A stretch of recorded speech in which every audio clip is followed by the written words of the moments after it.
Actually, when I was a young man, I was a very bad boy, and I didn't like to read at all. And it drove my mother completely crazy, because how can you succeed if you don't know how to read? And I didn't like to read because I couldn't find anything worth reading. But then someday, I was fortunate enough to learn about Bhagavad Gita. So I said, oh, I think I want to read that book. So I went out and got a very small, thin edition of Bhagavad Gita because I didn't like to read, by some other person. I read it and I was very disappointed. I said, oh, I heard so much about Bhagavad Gita. And this is a book about war. I don't get it. I don't understand. And I was very disappointed because I knew there was something there that was special. So I went, continued traveling, ran into the devotees in Paris, France, and Prabhupada's big Macmillan Bhagavad Gita came out, this big, big, big book, and I was traveling. And I didn't want this big book in my backpack, and I didn't even know if I could read such a big book. But I decided, the devotees had asked, make sure you get this Bhagavad Gita. So I got back to America, and I had made a promise in my heart that I will get that Bhagavad Gita. So I was at the University of Kansas, and magically, because it was printed by Macmillan, it was actually in the university bookstore. One copy was there. And I picked it up, and I read it. And every day I would eat my little cereal, and I'd read 1 or 2 pages of Bhagavad Gita. I took a vow I will read every page from front to the very end. And I was completely transformed. It was amazing. I just fell in love with Indian culture. I fell in love with the philosophy. I fell in love with the history, the art, the architecture. And I said, I have to learn more about this. I have to learn more about India. I have to learn more about this man who wrote this fantastic book, A.C. Bhaktivedanta Swami Prabhupada. And I was still in school, and I had been told from a little boy, your school is not done until you graduate from college. And I was still in my 2nd year of college. And I was in much anxiety because I was thinking, how can I go to college and become disciple of Prabhupada? I could see he was getting older, and I knew he may not live forever. And if I wanted to become disciple, I had to make some serious decisions here. Should I go to school and please my parents, or should I maybe not go to school and create all sorts of chaos in my family? And then how to do it was another problem, because there was no temple within 300 miles of the University of Kansas. Now I think there's a center in Kansas City, but at that time there was nothing. And every day I'd pray and I'd say, Krishna, somehow or another, I want to become a devotee, but I am not strong enough to do it myself. I am in this dilemma because I have responsibilities to my family, and but I have this burning passion to become devotee. And I'm praying every day, chanting, go up and down, looking for Krishna wherever I can find. I'd always buy one of these little packs of spiritual sky incense. I found Krishna. And then one day I got a phone call, and it was the Radha Damodar traveling party. And I was amazed because I'd been praying somehow or another, Krishna, get me out of this school. And next thing you know, the phone is ringing, and 25 devotees are going to come to my school. And they had my name because I had gone to the St. Louis Temple the year before just to visit. And they wanted to see if I could help them set up a college program. So I set up the college program with them. And I'm so dull-headed, I hadn't completely comprehended what was happening. But I decided I'm not going to go to classes. Hanging with the devotees and doing things with the devotees was so much more important. And then I realized after a week that I had fallen behind in my classes for a week. And then I was thinking, oh my goodness. And then it occurred to me, this was the answer to my prayer, that Krishna had sent not just one devotee, he sent a whole bus of devotees. And they were saying to me, you know, what are you going to do? What are you going to do? And they tricked me because they came to my apartment and they said, well, we can use a few things. We can use some pots for the cooking. And I said, okay, you take the pots. Everything belongs to Krishna. They said, well, we can use some nice clothes for the Sankirtan devotees. I said, okay, you take this clothes for the Sankirtan. And they went through the entire house, one by one, taking this, taking that. And every time, because I had read Prabhupada's book, everything belongs to Krishna, I said, how can I say no? Every day I'm giving more and more and more. And then finally there was nothing left. And they said, we have one more thing. And I could tell, oh my gosh, what are they going to say? And they said, we want you. And I realized at that point, this was no turning back. And I figured I'll have to deal with my parents later. 6 months before graduating. And I'm going, well, yeah, what am I going to do? But I knew in my heart, I can always go back to school, which I eventually did, but I cannot get the opportunity to become a disciple of Prabhupada Now is the opportunity. And I knew right then, if I did not do it, I would lose that opportunity. So I dropped out of college. Everything else was sold. They took everything. We sold. We ran around making as much money as we could, giving it to the temple, which was a bus. Traveled with Sankirtan Party for a year. And that was how I eventually became a devotee, which I got initiated in Vrindavan. I also, before, it was sort of the deal that I was making at the time, and I said, I'm reading about this Vedic culture. It is the highest culture, the most wonderful thing in the world. I want to go to India. If I become devotee, can I go to India? And they were saying, yes, you can go. And I said, very good. So I joined the movement, eventually made it to India in initially the first time was 1976. I became initiated. There was a big Vrindavan fire sacrifice for about 100 devotees. Radha Damodar alone brought maybe 50 or 60 devotees.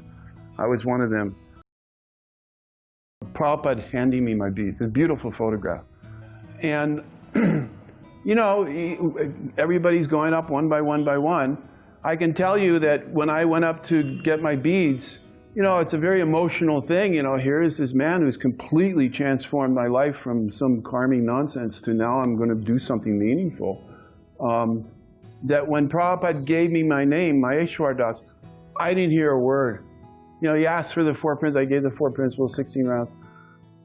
And he gave me my bead, and it took me about 10 minutes after the fire sacrifice, and I went, I have no idea what my name is. And I had to go talk to the devotees, and of course they had a list, and they said, your name is... And I was told by Adhikeshwar Maharaj that when Prabhupada went down the list, because apparently in the morning they go through the list, that when he got to my name, because my legal name was William Gary, and they would always give the first letter, the initial would be similar, like Garuda or something. People called me Gary. So I think Garuda or Ganesh or something. And apparently when Prabhupada went down the list and he got to my name, somehow they told me the devotees were going, they said, he stopped at my name and he said, no, it's not his name. That is not the right name for him. His name is Mayesvara Das, which some people say, because I do a lot of things with my hands, so maybe Prabhupada somehow knew this. And that's how I got my spiritual name. And so where should we go from here? Okay, so this was before I came to India, because they didn't want to send me to India. They wanted me to they knew I could do things. I was studying industrial design in college, so they knew I could do things. And they wanted me to do so many things. So when they bought the 13-story, big apartment, what do you call it? 13-story building in Manhattan, Prabhupada was so proud of this temple. He said, yes, and it was right within a few blocks of Times Square. And that's the heart of Manhattan, you know, high real estate value. And we had gotten this large building. So they wanted me to help build the interior. It looked like a simulation of the temples in Vrindavan. And so I was doing that. But then as the Ratha Yatra was coming, Prabhupada had come to New York in 1965, 66, when we all know he started the Hare Krishna movement. And he had said that Fifth Avenue was the most important street in the world. And he had this vision for doing Ratha Yatra on Fifth Avenue. Of course, he had maybe 1 or 2 devotees at that time. But with his wonderful vision, he was thinking, no, we're going to do Ratha Yatra on this street. So 10 years later, in 1976, Jayananda had come to New York, and he was working in the old bindery in Brooklyn. Many devotees were going there, and they were welding these huge 8-foot wheels. And I did not join the project until just a few days before the actual parade, because they wanted the temple to be finished too. And it was just, we were working like night and day trying to, we couldn't quite finish it. But then I think Tamal was getting nervous because Jayananda was very concerned that we wouldn't get it all done on time. And so he asked me to take my whole construction crew and go down and help with the Rath carts, which we did. And so I got to know Jayananda very well. Most people don't know that Jayananda at that time had contracted leukemia, and he was very sick. But one of his magnanimous qualities was that he didn't complain about it at all. But you could see he was exhausted. It was hard work.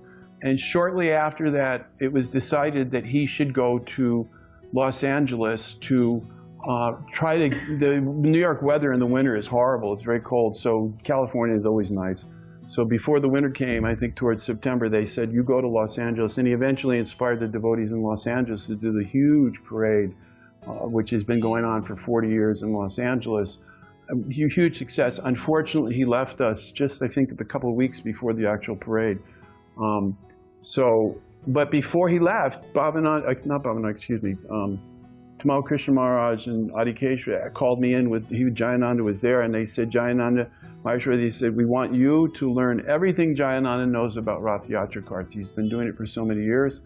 So we went off, I took a tape recorder, I took notes, and he downloaded everything. He could tell me all the things to do and what not to do and how to safety and problems they had. And so I became initiated in Ratha Yatra like that. And then the following year, he wasn't here, so we had to do the Ratha Yatra in New York. And we had to, back in those days, we would take the entire Rath cart apart, every beam, because there was no place to park it in New York. And we'd stuff it all into a garage. And then the next year, we'd take it all out like a big erector set. We'd rebuild every single beam and repaint things and do like that. So that's how I got started in Ratha Yatra. But before I came to India, Dristadumya Swami, who was at the time on Radha Damodar, who actually got me from college a couple of years before, he had asked me if I would like to have the opportunity for my parents to come and meet with Srila Prabhupada with his parents. Because my father was a captain in the United States Navy, and I believe his father was also served in the Navy, and he wanted the parents to be able to find some commonality. And so he asked me, and I was honored. I said, are you kidding me? Of course. And I didn't know whether my parents would be agreeable, but I found out later that they also were just extremely honored my mother said, she said, of course, this wonderful man, they didn't know anything about Indian culture, they didn't know anything about anything. But my mother was cultured enough to realize that he must be some extraordinary man. This whole movement is coming together under his guidance. And so they came to the New York temple. It was, I can't remember if it was before or after the parade, but it was within a couple of weeks on either side. And, you know, my parents came with Dristadumya's parents were there. And I had already decided that what could I possibly ask? Prabhupada gave instructions, follow his instructions. Anything I would ask would probably be foolish and stupid. So I figured my duty was to just listen with both ears and be very careful to pay attention to what was going on. And to give my parents a chance, because my mother had gone through this shock that I had dropped out of college 6 months before I was going to graduate.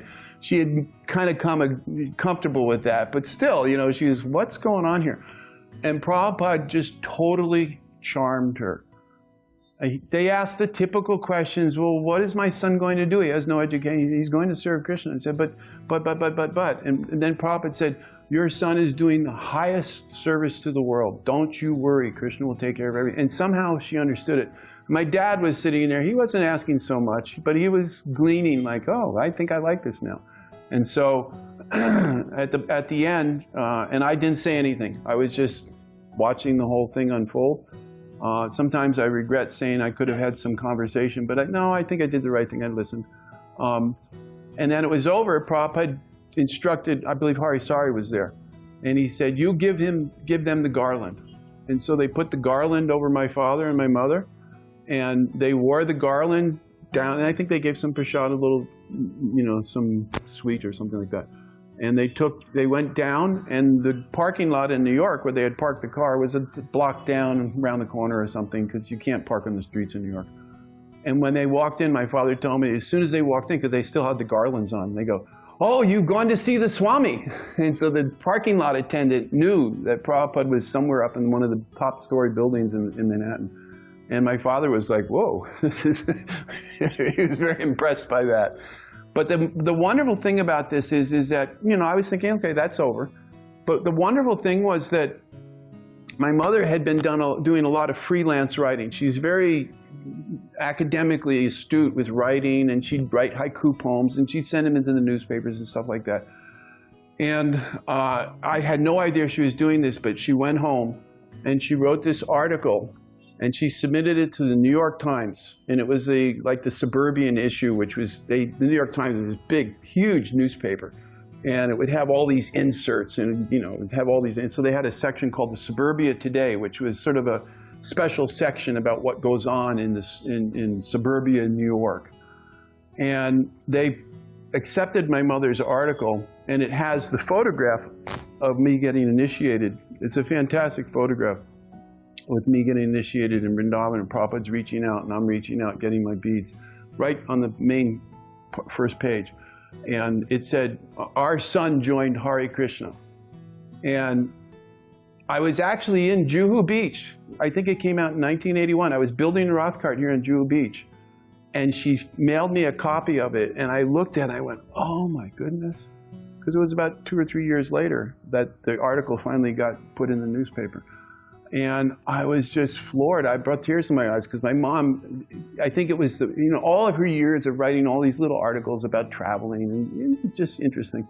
This was her magnum opus. It was her tour de force. It was just, and it was a long article too. And it talked all about how for so many years, I drove her crazy because I had long hair and she didn't like it. My father had shaved head or very short hair, navy haircut, And there's a part in there where she was laughing. My dad was laughing because she said, when I came home, of course, I had long hair one day and the next day it was all shaved off. And she said, "What happened to your hair?" And I said, "Well, Mom, you wanted me to cut it." And my father said that. He said, "You wanted me to cut it." And he cut it. And she said, "I didn't want him to cut it all." So there was all these very nice little pieces in the article. It was charming, the article. And she actually said in the article, she said, A.C. Bhaktivedanta Swami charmed me, and she expressed it through her own words, how he touched her heart. And the most amazing part about this story is that, so I asked her, and then apparently the New York Times, I don't know, I think this is probably what they do, they syndicated it, so it was printed in New York and Chicago, Los Angeles, Houston. I mean, all the places where the New York Times has newspaper outlets reporting, they sent it there. So it got literally published all over the United States. I think it was in November 1981. And so I was like, wow, Mom, you really did it. And I asked her, I said, so did you get any feedback? I mean, printed all over the United States. And this is the most amazing thing. She said, "Are you kidding me?" She said, "The morning it came out in the newspaper, the phone did not stop ringing. I was getting phone calls from every city across America." And she said, as soon as I put the phone down, I'd barely get back to my seat and the phone would ring and I'd pick it up again. Because at that time, the Hare Krishna movement, I think the older devotees know, there was a lot of controversy. We had just won a big lawsuit in New York about the Hare Krishna movement is actually a legitimate religion. But the people were still like, what is this weird cult? And so there was a lot of concerned adults and parents that were concerned. Their kids were reading all this stuff about Asia and India and these mantras and stuff like that. They didn't know. So she was fielding all of these questions. So I said to her, I said, well, how many of the phone calls were phone calls from parents that were appreciative of your article or neutral, or maybe, why did your son has joined a cult? How can you possibly be feeling good about this? People that were very inimical, because there was a lot of people like that. And she told me, she said, the overwhelming majority of the phone calls were positive, and there were some that were neutral. They were just curious. And I said, but how about negative ones? She said, in the 2 weeks that the phone was ringing, she said she only got 2 phone calls that were people that were disturbed, and your son is a cult, he's been brainwashed, and I don't know. But I thought that was really amazing that she did that service, and it was very successful. So eventually I did come to India in 1978. It was literally 2 months after Srila Prabhupada left us. And the word got out in Calcutta that I had built the Roth carts, because I built them in 76 for the big parade in New York. And then in 77, I had to do it on my own with a team of devotees. So I knew I had a feel for how to do this sort of thing. And so when I got to Calcutta, the word got out that I had built Roth carts. In Calcutta, they wanted a Roth cart. And Calcutta had Rath Yatra parades in 1972, I believe it was. But it was a smaller cart, like one person could sit there, and it was probably 10, 15 feet tall, maybe like that. But they wanted a big, big full-size cart. And they had told me, they said, can you do it? I said, yeah, I think I can do it. So I spent 2 or 3 months, very hot weather, Calcutta. It was Calcutta can get very, very hot. But we endured it. I got malaria twice building the Roth cart, but somehow I worked my way through it all. And I felt confident and brought the cart over the day of the parade. It was wonderful building it too. Jayapataka Maharaj would come over, in the morning when we were building it. It was, and we'd be out there sweating like, Haribo, Jai Jagannath, and he'd give us some Mahaprasad. I mean, he was cheering us on, like just, because he knew it was hard work. And so we brought the cart over that morning to the temple, and I was thinking, okay. And the thing is, the Bengali devotees had been telling me, there will be 1 million people here. Now in New York, Ratha Yatra, we had a lot of people when Prabhupada came, but even 1 year after when Prabhupada wasn't there, it went down a lot. And Ratha Yatra in New York was not like here. The people come, but there's really no crowds. It's pleasant, it's nice, and devotees have a good time. But so when they were telling me there's going to be 1 million people, I'm like, yeah, 1 million people, sure. It's like, I can't even imagine 1 million people. I thought they were just being, over the top with it. And they said, well, you better be prepared for it. And I'm going, well, yeah, I build a Roth cart. I mean, what's the problem? And so one of the things in the Jaina had shared with me is that traditionally when we built the Roth carts in the early days, there's the thing that the police want to make sure the Roth cart is safe. And one of the things they check for is, where are the brakes? And Jayananda he said, well, Mayesvara, he said, we put the brakes in the back, but they don't really work. He said, we just show it to the cops. And he said, what we usually do is we put a few ropes on the back, and we have a few devotees on the back, and if we have to stop the cart, we pull on the back, and they kind of slow it down.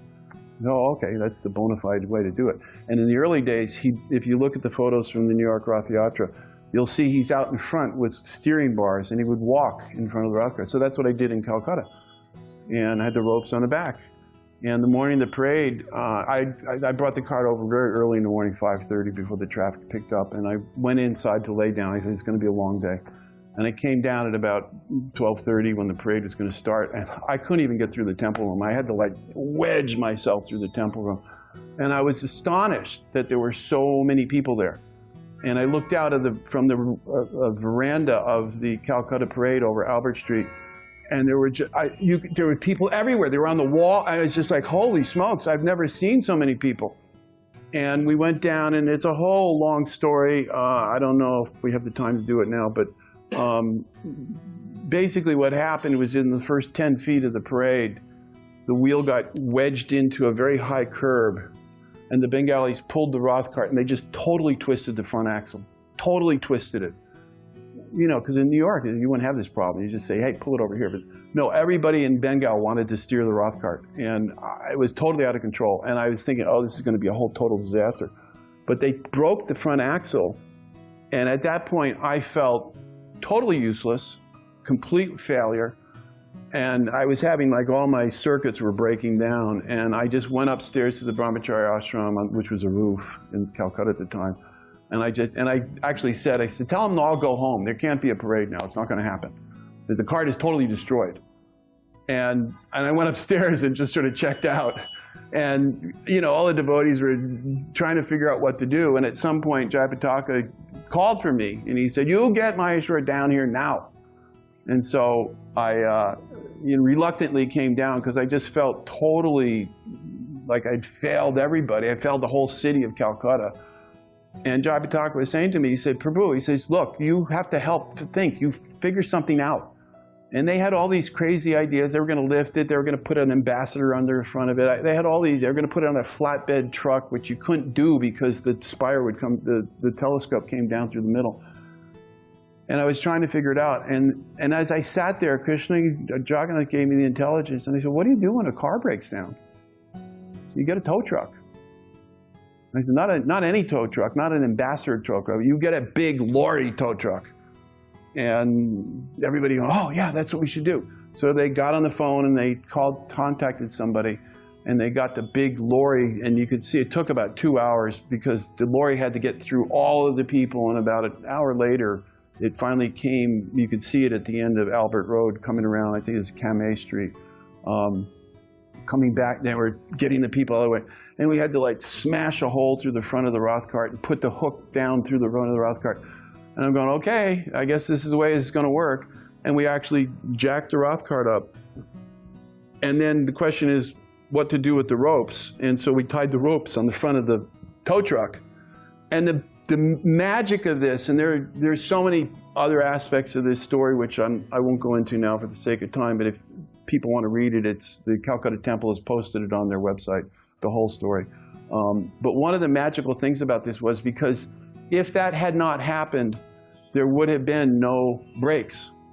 Because I had put the ropes on the back, and what we had was basically the entire city of Calcutta on the front side, and the Mayapur Gurukul of 30 kids on the back side, which would have just obviously not worked. But because the axle broke and we put the tow truck on the front, and I told the tow truck driver, I said, you are the brakes and you are the steering. You have to get us through to the other side of the city. And he was very good.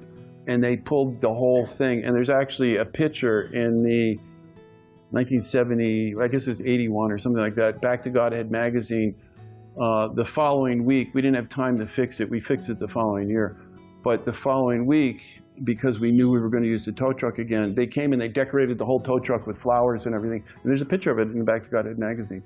But it was Jagannath's mercy on me and the entire devotee community, because had that not happened, it would have certainly been a disaster. Somebody would have gotten seriously hurt.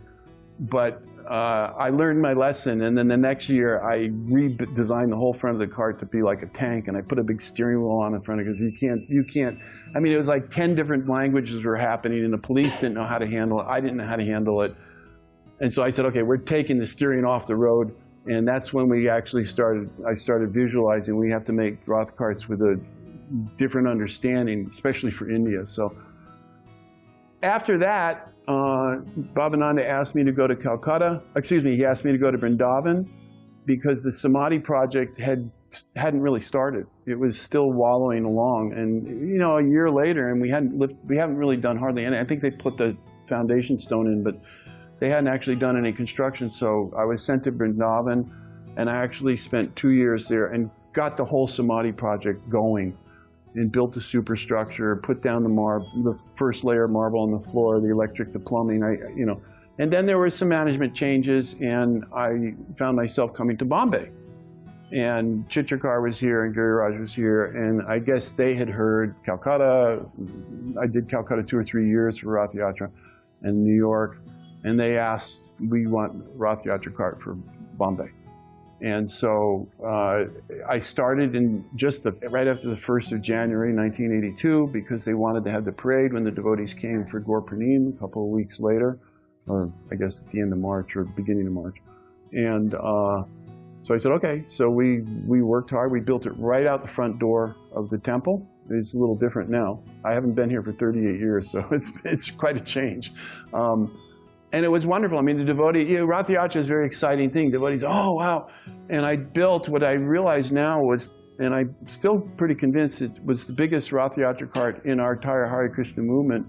And I realized the other day, actually, I think I can safely say it's the biggest traveling Rath Yatra cart that's ever been built in the world.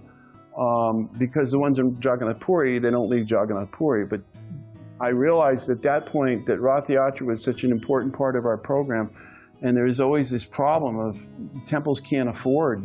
So if we can make them so we could put them on a truck and not have to completely dismantle them like we did in New York, that would open up the door for so many more Rath Yatras. So I started experimenting it with the sides collapsing and the front collapsing, and of course the top always collapsed. And we built that here in New York. And then the devotee, I just met him 2 days ago when I came here. Apparently he's taken that over. And they explained to me, actually, it was so big, I think they had to cut it down because apparently the route changed and they couldn't get it through the streets or something, which is okay. And that's really my service to the Bombay temple, was building that first big Rath Yatra cart. Would you want to say anything about the current day ISKCON?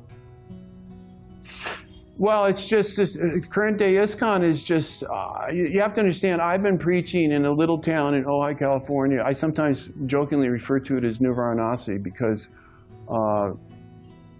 it's filled with every impersonal philosophy you can. It's a little tiny town, and sometimes I refer to it as the Sedona of California, which people in India may not know, but Sedona is a very new age place in Arizona. So it's kind of like that for California. I don't want to mention the names of some of the people that are there. It's not appropriate. But there's a very strong resistance of impersonalism. It's like pulling teeth from crocodiles. You can't, preaching is very difficult. I've had to learn a lot about how to present. I was trained by Tamal Krishna Maharaj, who I think some of you may know was a very ferocious preacher. And he seemed to be successful with it. And so that was sort of the way I was trained up. Make no compromises, take no prisoners. You know, you teach Krishna consciousness, and those who are ready to hear it will hear it. And those who aren't ready to hear it, you do what you can to try to make it more favorable for them. But you don't make compromises. You know, we could discuss all day the philosophy, the pros and cons, but that's the way I was trained.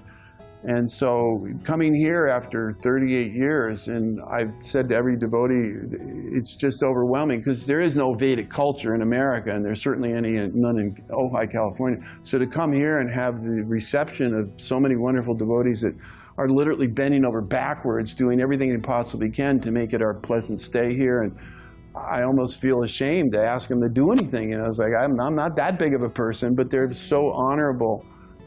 It's wonderful. And of course, yeah, to see how it's growing.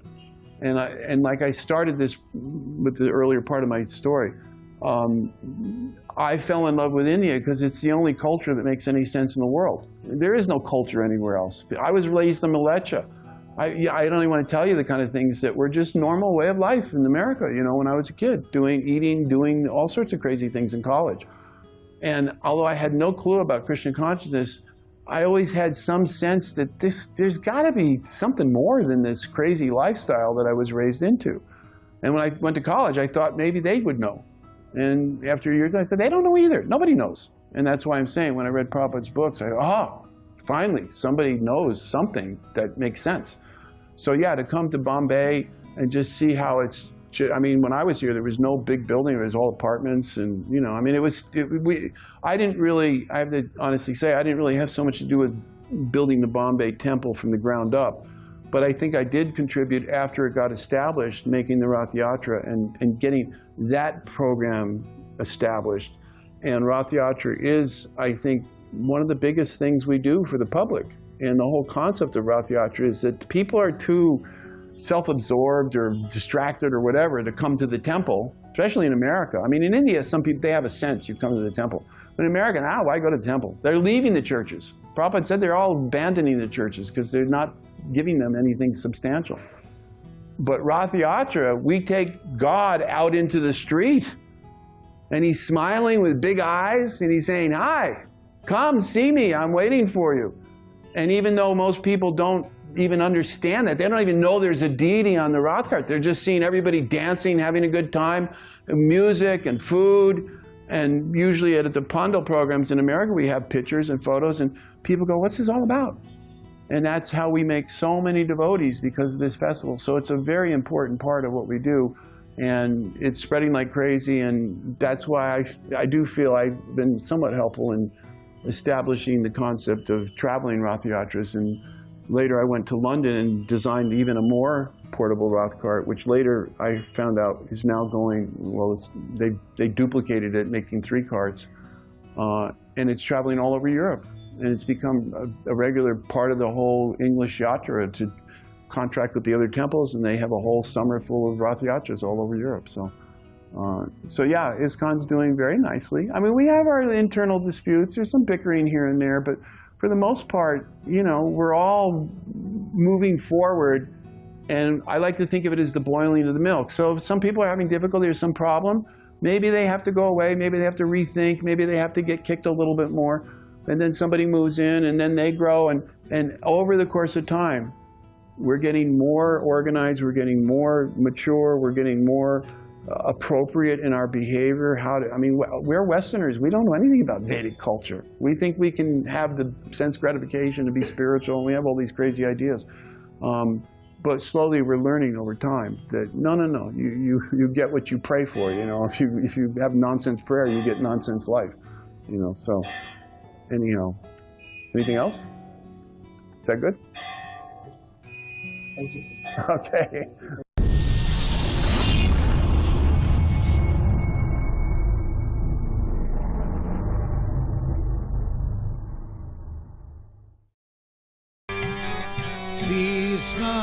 Kirtana Ganana Karnaparau